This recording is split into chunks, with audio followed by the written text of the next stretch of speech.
Bienvenidos, amigas y amigos, a la sexta entrega de Territorio Líder, el programa de la Universidad Audima que producimos y emitimos desde este centro a distancia de Madrid. Gracias a todos por la gran acogida. Solemos conversar, que es una disciplina netamente universitaria desde tiempo inmemorial, sobre todo acerca de lo que nos rodea y específicamente en aquello que le es propio a cada invitado.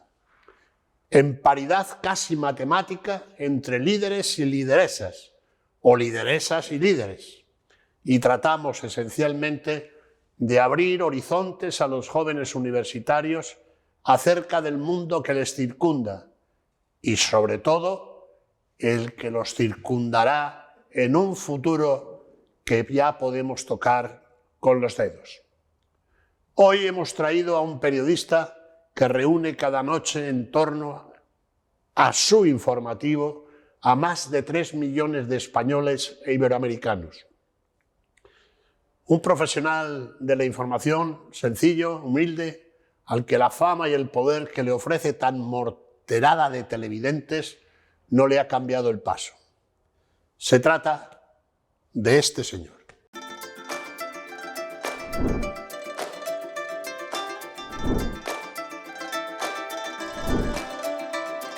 Vicente Vallés, Madrid 1963. Es periodista, esencialmente periodista en sentido lato y convencional del término.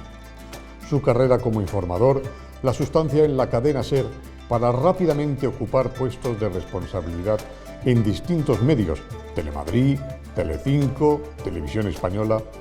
Tiene esa impronta personal e intransferible del dato exacto. Después de dirigir con gran éxito el programa La Noche de 24 horas, Vallés se incorpora a Antena 3 como director y presentador del informativo Prime Time a las 9 de la noche. Es ahí donde empiezan los récords del informador que alcanza durante la pandemia y después sus dígitos más impresionantes al reunir algunas noches en torno a la pequeña pantalla del canal de A3 Media 3,5 millones de espectadores. Con múltiples galardones, Vallés es hoy la referencia básica en la información televisiva de España, así como en muchos países iberoamericanos. Señoras y señores, con ustedes, Vicente Vallés. Vicente Vallés, buenos días. ¿Qué tal? ¿Cómo estás, Graciano? Un placer tenerte aquí en Territorio Líder, máxime, cuando tenemos a un líder de la televisión española, nada menos que en informativos. ¿Qué es ser periodista? Bueno, hace ya muchos años alguien me dijo que el periodismo consistía en ir a un sitio, ver lo que pasaba y contarlo. Creo que si reducimos la expresión de lo que es nuestra profesión lo más posible, yo creo que ese es un concepto muy interesante para tener en cuenta. Yo añadiría algo más, que creo que en el periodismo es algo fundamental. En el periodismo moderno creo que es imprescindible y en el periodismo futuro va a ser lo más importante, que es contar las cosas y analizarlas. No es solamente dar los datos de lo que pasa, sino también analizar lo que pasa, poner eso que ocurre en su perspectiva y poder, por tanto, dar una explicación de por qué se producen los hechos, de quiénes son los protagonistas de esos hechos, pero también qué consecuencias van a tener esos hechos. Y yo creo que esa es la parte puramente periodística que aportamos quienes nos dedicamos a informar. Hay miles de estudiantes de periodismo, tanto en España, en Iberoamérica, en África también, y en algún otro país de Europa que están matriculados aquí en Audima. Y yo creo que podemos mandarles varios mensajes, gente ya que hemos visto bajar mucha agua por los ríos, digamos en el oficio, ¿no? ¿Se puede ser buen periodista sin ser buena persona? Bueno, normalmente cuando ves a alguien que es una buena persona, normalmente suele ser también bueno en su trabajo. Eso suele ser una cosa habitual, no solamente en el periodismo. Pero creo que en el periodismo es importante empatizar muy especialmente con las personas de las que hablas cuando tenemos que informar, muy especialmente en cuestiones que tienen que ver con desastres, con situaciones de calamidad, con personas que sufren, ¿no? Creo que en ese caso es muy importante empatizar con esas personas, con las circunstancias que se han producido para que esas personas estén sufriendo en ese momento, y creo que eso es muy importante. Si trasladamos eso a, por ejemplo, la información política, por poner un caso, hay que empatizar, pero de una manera diferente, no es lo mismo. Creo que sí hay que ser comprensivos a la hora de analizar por qué alguien ha tomado determinada decisión. Normalmente quienes están en cargos de poder tienen que tomar muchas decisiones y muchas de esas decisiones son difíciles de adoptar. Y además, quienes ya llevamos muchos años en esto y hemos podido observar cómo se actúa desde el poder, sabemos que en muchas ocasiones quienes tienen cargos importantes tienen que elegir entre lo malo y lo peor, no entre una cosa buena y una mala, sino entre algo malo y algo todavía peor. De manera que son decisiones muy difíciles de adoptar que en algunas ocasiones se adoptan sin saber qué consecuencias reales pueden tener. Digamos que es casi como una apuesta. Se apuesta por esto porque no se sabe muy bien lo que va a pasar, ¿no? Entonces yo creo que eso sí hay que tenerlo en cuenta, pero eso no elimina la importancia que tiene en el periodismo la parte crítica, que deriva necesariamente de la parte analítica a la que antes nos referíamos. El análisis es fundamental y dentro del análisis hay un aspecto crítico sobre aquello que se ha podido hacer mejor de cómo se ha hecho. Hay he leído alguna declaración hace tiempo ya, en el que, digamos, lamento coincidir, ¿no? Que realmente la crítica que debe hacerse a todo el que vive del erario público y donde realmente los espacios privativos se reducen a la alcoba, siempre y cuando no se paguen con los impuestos. Pero usted sostiene, o tú sostienes, Vicente, que lógicamente la lupa de la crítica debe hacerse al que ejerce el poder, ya sea político, económico, social o mediático. Y yo estoy de acuerdo, porque dice, no, hombre, pero claro, criticas a Pedro Sánchez, que es el jefe del gobierno, pero no criticas a Casado. Bueno, todo llegará, ¿no?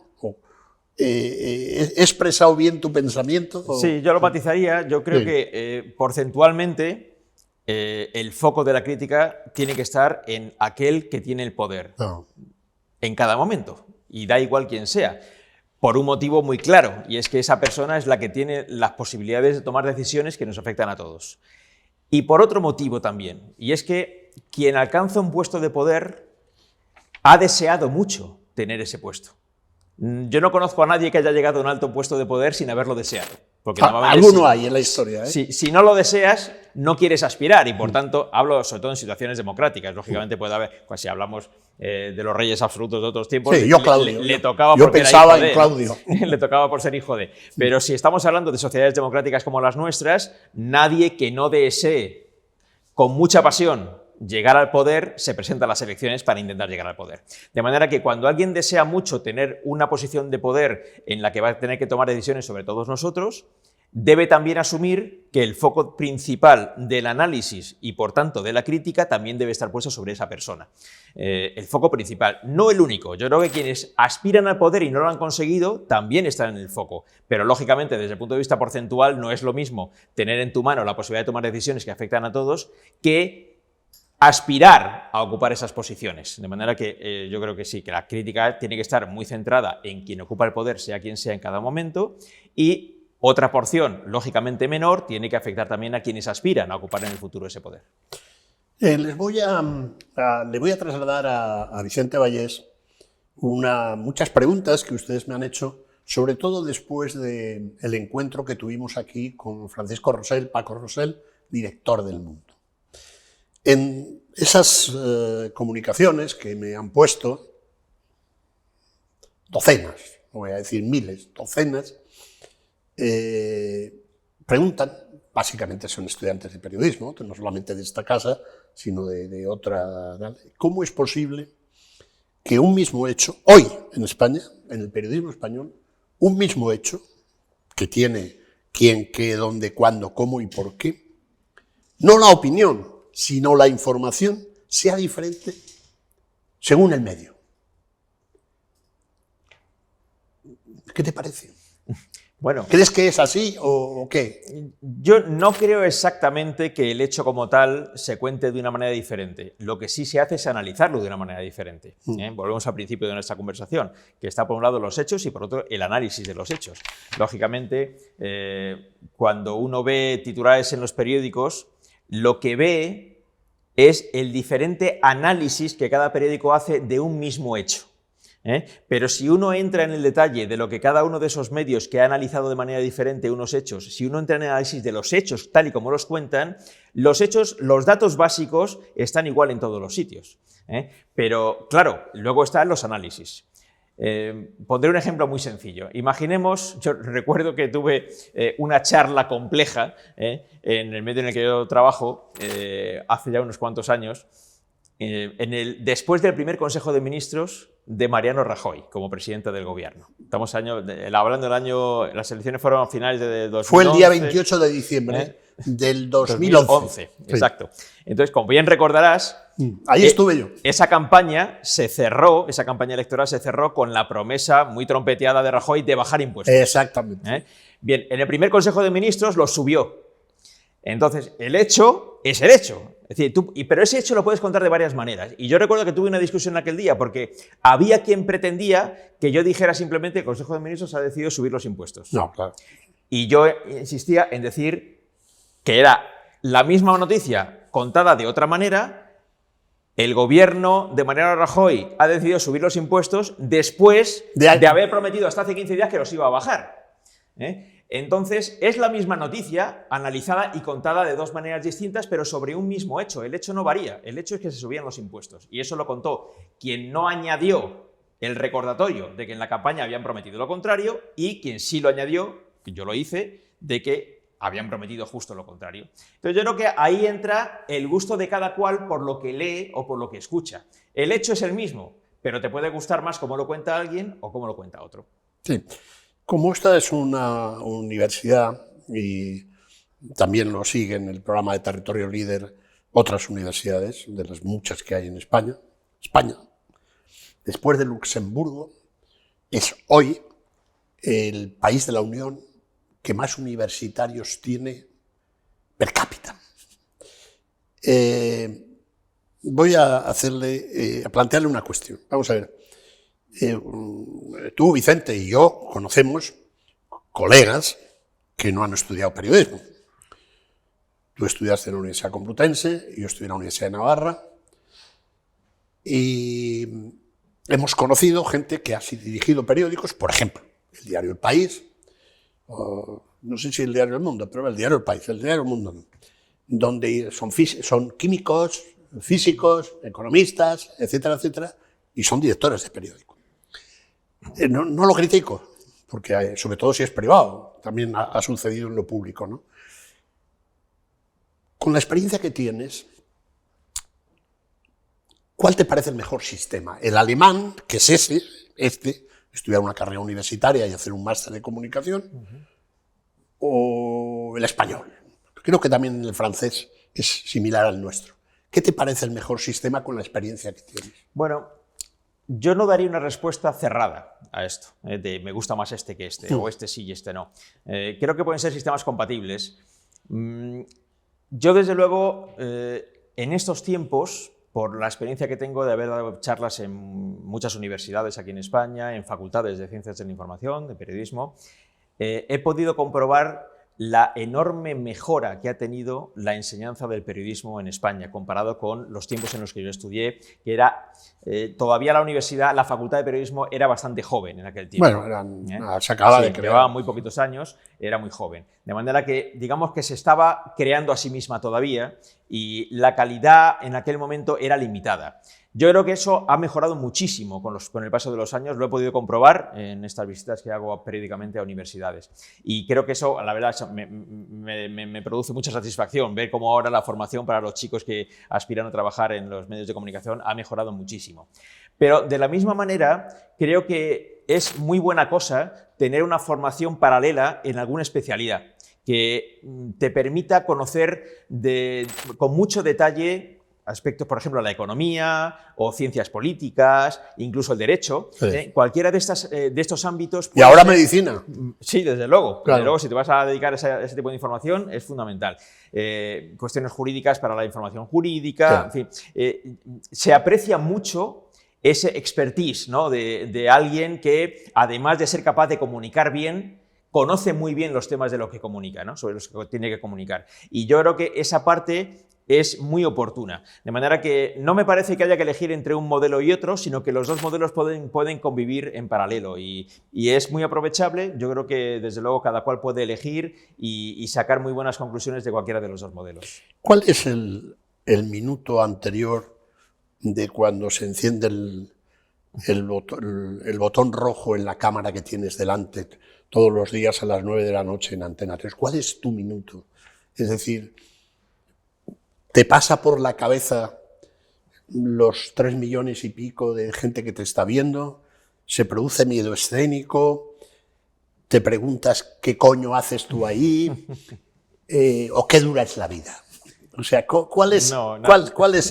Intento que no me ocurra nada de eso, porque si no eres incapaz de articular palabra, ¿no? Lógicamente, cuando empecé en esta profesión y empecé a presentar programas informativos en la televisión, incluso antes, cuando hacía conexiones en directo, como periodista, redactor en la calle, al principio, lógicamente, sí que sientes como un peso fuerte, ¿no? Un peso muy grande en los hombros. Y dices, no sé si esto me va a salir bien, aunque fuera simplemente para hablar 20 segundos. Con el paso del tiempo ya no es así, ya no lo siento de esa manera. Y intento, además, nunca pensar en la cantidad de gente que nos puede estar a punto de ver, o viendo si ya estás en medio del informativo, porque no creo que eso ayude a que salga mejor, sino va bien todo lo contrario. Lo que sí eres consciente siempre de que lo que vas a hacer es algo que tiene una cierta importancia, porque vas a informar a un número de personas muy grande y que tienes que hacerlo de la mejor manera posible. Y eso, no solamente ese peso sobre los hombros, no solo lo tienes durante el informativo, sino durante todo el día, porque estás preparándolo y tienes que estar pensando en cómo cuento esto mejor, ¿no? Y entonces, ¿qué podemos aportar para que la información sea más completa, sea más afinada, más ajustada a los hechos, el análisis sea más certero? Bueno, pues ese es un trabajo diario, ¿no? Si te paras a pensar, yo muchas veces pienso, digo, bueno, si en vez de estar delante de una cámara y de 2 o 3 compañeros que trabajan conmigo, tuviera a los 3 millones de personas que nos ven allí delante, seguramente no podría hablar. Entonces prefiero no pensarlo. Cuando decidiste ser periodista e ingresar en la Facultad de Comunicación, ¿ya tenías claro que querías hacer televisión audiovisual o donde hubiera trabajo? Bueno, el donde hubiera trabajo creo que es lo más apropiado, pero por gustos, mi ilusión era trabajar en la radio. Cuando estaba estudiando yo quería trabajar en la radio. Y tuve la suerte de conseguirlo, porque cuando en aquella época la carrera de periodismo era 5 años, y mientras hacía el 5.º curso, el último curso, conseguí una beca en la cadena SER, aquí en Madrid. Y era una beca que para un curso que se hacía todas las tardes durante 5 horas, en lo que duraba el curso, empezábamos en octubre y terminábamos en junio. Y bueno, cuando conseguí esa beca, que me costó 2 años conseguir, el primer año no lo conseguí el segundo, era una eliminatoria muy difícil, se presentaba mucha gente y había muy pocas plazas, y el primer año me quedé cerca pero no lo conseguí, al segundo año sí lo conseguí, y para mí estaba cumpliendo la ilusión de mi vida, estaba en la radio, aunque fuera como becario, ¿no? Luego conseguí, cuando terminó esa beca, quedarme en prácticas durante el verano y, por suerte, pues conseguí con un contrato en prácticas quedarme también un año más, ¿no? Y esa era la ilusión. Yo lo único que ya, cuando estaba allí en la cadena SER, mi ilusión era prosperar en la radio, simplemente ir mejorando, ir haciendo más cosas y a ver dónde podía llegar, ¿no? Pero se cruzó una posibilidad de tener por primera vez un contrato profesional de verdad como periodista, y no era en la radio sino en Televisión Española, y haciendo deportes, que yo soy un grandísimo aficionado al deporte, en realidad creo que es de lo único que sé algo, pero no quería hacer información deportiva. Pero claro, era una oportunidad profesional que no se me había dado hasta el momento y la aproveché. De manera que empecé a trabajar en televisión, descubrí un mundo nuevo que no conocía, magnífico, un mundo de comunicación impresionante, y hasta hoy. De manera que, bueno, sin embargo, siempre he tenido la cosa de la prensa escrita, porque la madre de todos nosotros es el papel, la tinta, y bueno, ahora ya llevo varios años colaborando en medios escritos, me gusta muchísimo escribir y trato de hacerlo lo mejor posible, aunque no sea la faceta en la que me he criado periodísticamente, sino más bien en lo audiovisual. ¿Cómo ha cambiado España desde tus prácticas en la cadena SER, ahora siendo, como diría Guardiola, el puto amo de las audiencias televisivas?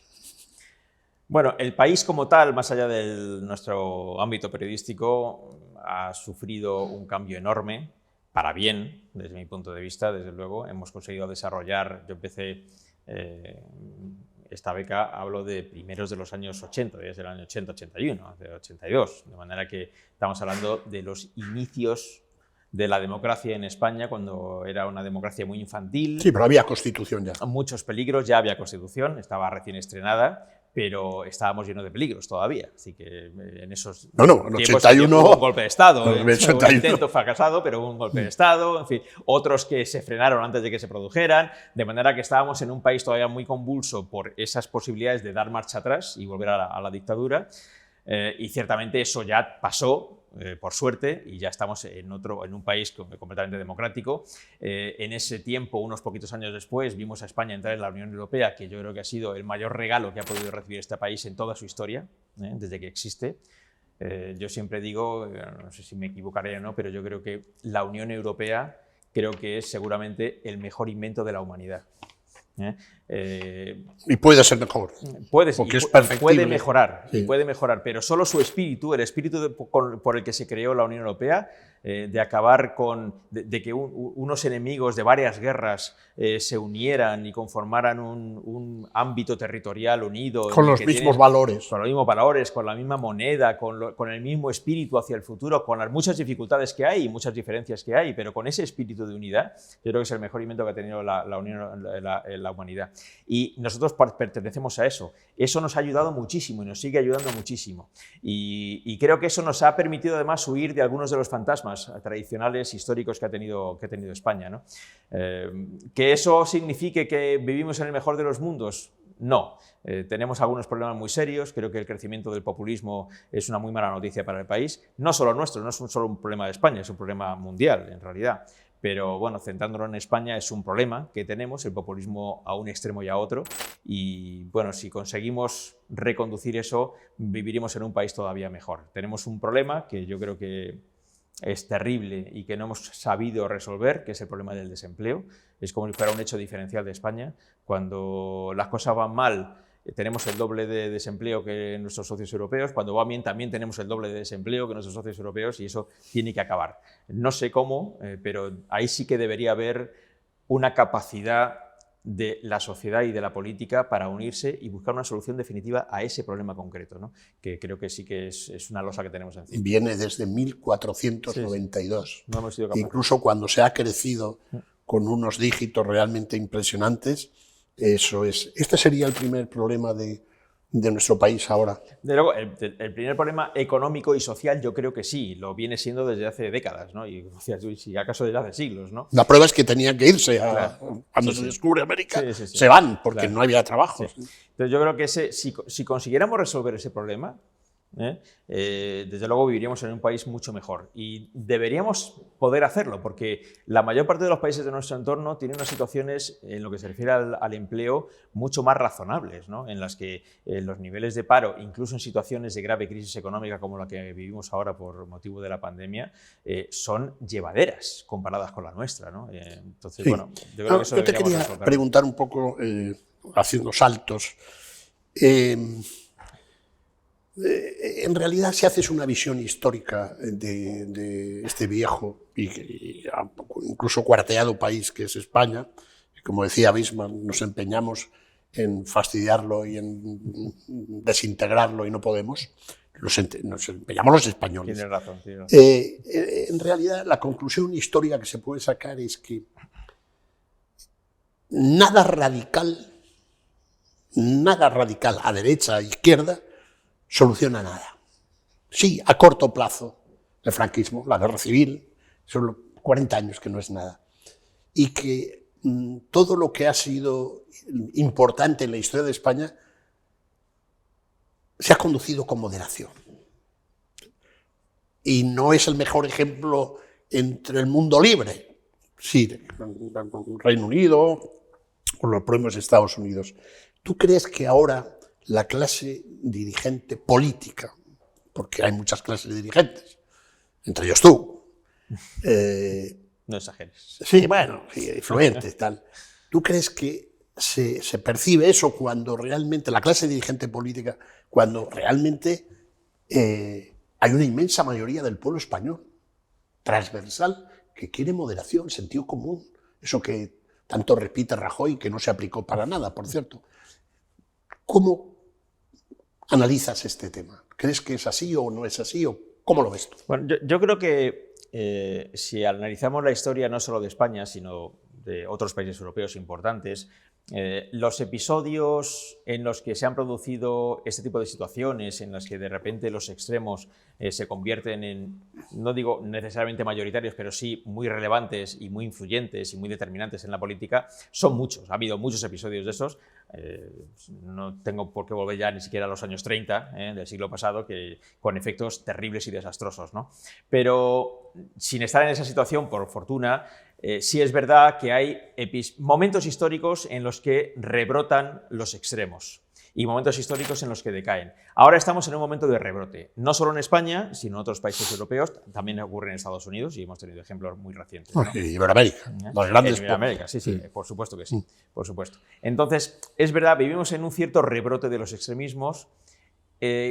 Pueden tener mucho que ver con momentos de cierta desesperación popular por cosas que no funcionan y no se terminan de arreglar y que afectan muchísimo a la gente, y eso es comprensible.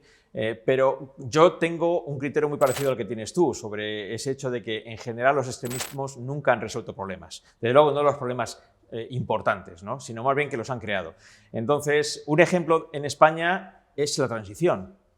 La transición no se hubiera podido hacer si los extremos no se hubieran venido hacia posiciones transversales, aceptando la existencia del otro.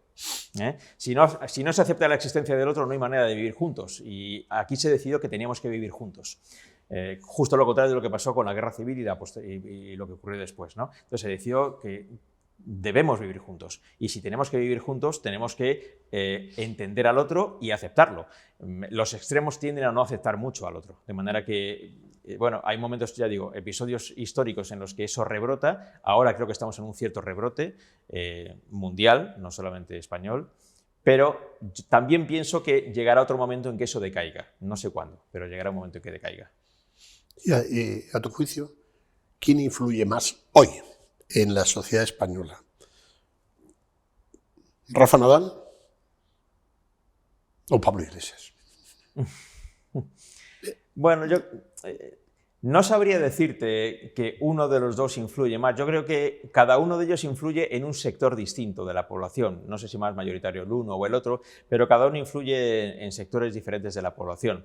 Y te digo también, no me parece mal que sea así. Es decir, yo creo que si hay algo que yo estimo mucho en las democracias es precisamente la variedad, es que se puedan expresar las opiniones. Eso no existe en otros lugares, ¿no? Y en la propia España no existía hace no tanto tiempo, de manera que disfrutar de esa variedad es algo que tenemos que apreciar todos. Y a mí me parece muy bien que haya personas influyentes para distintos tipos de, bueno, partes de la población, porciones de la población, y que eso tenga su traslado incluso político también, ¿no? Porque se tienen que reflejar todas las opiniones, dentro de que a mí me parece que lo mejor es que sean posiciones que estén más bien hacia la transversalidad que hacia los extremos. Cuando conoces a un periodista mega rico, ¿qué te produce? Un periodista mega rico, no de herencia. Mucha envidia, para empezar. Pero normalmente, primero te preguntas, bueno, ¿y cómo lo ha conseguido? Bueno, a lo mejor lo ha conseguido porque ha sido no solamente buen periodista, sino muy hábil a la hora de gestionar sus empleos, o incluso a lo mejor de dirigir un medio, o de ser propietario de medios. Es decir, que ha habido periodistas que han sido incluso propietarios de medios, que a ese medio le ha ido muy bien y gracias a eso pues han tenido una fortuna creciente, ¿no? Y bueno, ya desde ese punto de vista lo admiro, ¿no? Pero suelen ser casos muy excepcionales. Un periodista normalmente pocas veces se hace rico. ¿Qué te parece el Papa Francisco? Un gran personaje, un gran personaje. Por lo que, fíjate, yo creo que es un gran personaje más por lo que, iba a decir oculta, no tanto oculta, sino por lo que algunos piensan de él que por lo que realmente muestra siempre. Porque yo creo que él ha conseguido que personas con diferentes ideas se hagan su propia idea de Francisco, una idea personal de Francisco. Yo creo que esto no pasaba con papas anteriores, que todo el mundo lo tenía calificado en un lugar, ¿no? Este señor es así, este papa concreto... Sí, Ratzinger o Wojtyla. Sí, exactamente. Digamos que tenían un perfil muy definido.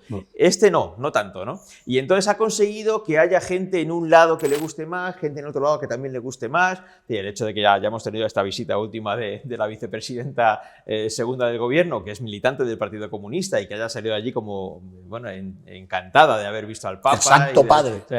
A nuestro Santo Padre, ¿no? Llegó a decir, una frase que quedará en la historia. Emotivo, Sí, emocionante. sí. Bueno, ayer incluso en el Congreso de los Diputados llegó a citar la Biblia, sí que es una cosa muy vaticanista, ¿no? Pero bueno, es interesante, es un personaje muy interesante y también interesante por sus raíces, ¿no? Porque, claro, viene de Argentina, además de un ambiente más bien peronista, y yo creo que eso marca carácter, ¿no? Y yo creo que ese carácter también él lo está diseminando, ¿no? En Roma, con toda la gente a la que ve y tal. Bueno, me parece un personaje muy, muy interesante a seguir, sí. ¿Y el rey Felipe? Pues mira, el rey Felipe, yo he oído decir a algunas personas que no son monárquicas, sino más bien republicanas, que el rey Felipe probablemente es el mejor político de su generación. Bueno, yo no lo sé, no le conozco tanto como para poder afirmar eso, pero por la imagen... ¿Te ha dado un premio? Sí, pero bueno, digamos que para hacer una afirmación... No te ha dado, te ha entregado. Me ha entregado, sí. No fue él el que lo concedía, él era el que lo entregaba, ¿no? Yo he tenido ocasión de estar con él varias veces, y en alguna ocasión, además de poder hablar un rato con él en un cierto cara a cara, ¿no? Y puedo decir que no hay charla que tengas con él que no sea interesante. Por las cosas que dice, por... Los silencios. Sí, por los silencios a veces, pero fíjate que no es tan silencioso. No es tan silencioso. Es verdad que hay determinado tipo de asuntos en los que incluso tú tampoco pretendes hablar de ellos porque das por supuesto que le vas a poner en un aprieto y no es la cuestión, ¿no? Pero cuando, digamos, en una situación de cierta intimidad en la que puedes hablar él también puede hablar con una cierta más normalidad, no sales de hablar con él sin haber escuchado alguna cosa interesante. Tiene mucha información, maneja mucha información y analiza bastante bien la información. Más allá de que lo que te diga te parezca, más allá de que estés de acuerdo o no con el análisis que él hace, pero es un análisis siempre interesante. Y ya digo, yo no estoy en condiciones de decir que sea el mejor político de su generación, como han dicho algunos, pero entiendo que haya gente que lo piense, gente que le conozca más y que haya tenido más oportunidad de hacerlo, bueno, comentar con él cosas y tal, que lo pueda decir. Yo recuerdo sobre todo la primera vez que tuve una charla con él, que ahí no estaba yo solo, éramos más periodistas, pero sí en un ámbito cerrado, en el que, digamos, se podía hablar con cierta libertad, y todo el mundo salió de allí con una cierta impresión. Hablo de hace bastantes años, Es más, hablo de justo antes de ser rey, como un año antes. Todavía no se sabía que iba a heredar ya el trono, era príncipe todavía, y la gente, que ninguno de nosotros habíamos estado con él tanto tiempo y hablando en una cierta intimidad, salimos todos bastante impresionados por el conocimiento que tenía de las cosas. Yo creo que, desde luego, el mejor político de su generación fue su padre. Otra cosa es que chercher la femme, ¿no? Porque a mí me da mucha pena. Yo hice 85 viajes con el rey Juan Carlos. Y era, con su capacidad, como decía Felipe González, tan extraordinaria como relaciones públicas, era imposible no quererle. Admito, tal cual. ¿Y te parece injusto lo que ha ocurrido con él? No diría que es injusto. Yo diría que él se ha equivocado. Igual que tuvo muchos aciertos en momentos muy difíciles de la historia de España, como fue justo la muerte de Franco y la transición.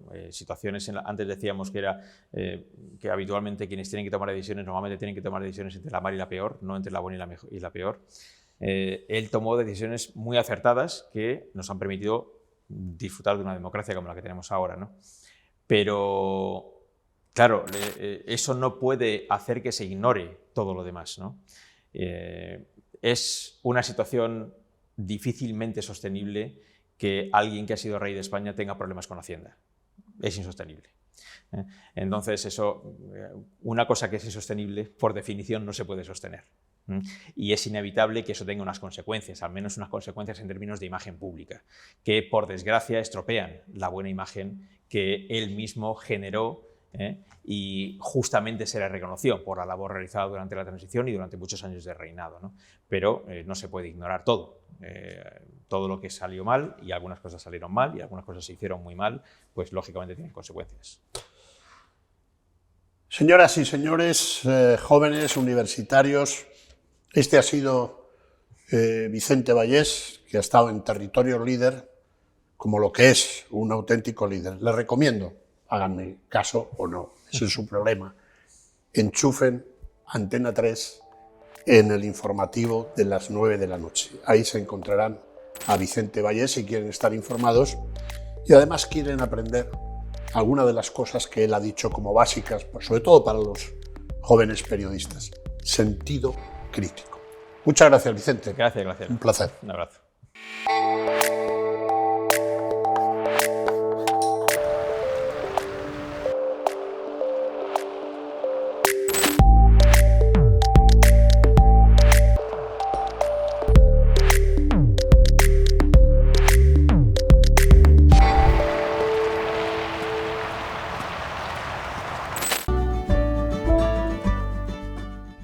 Eres más de lo que se ve.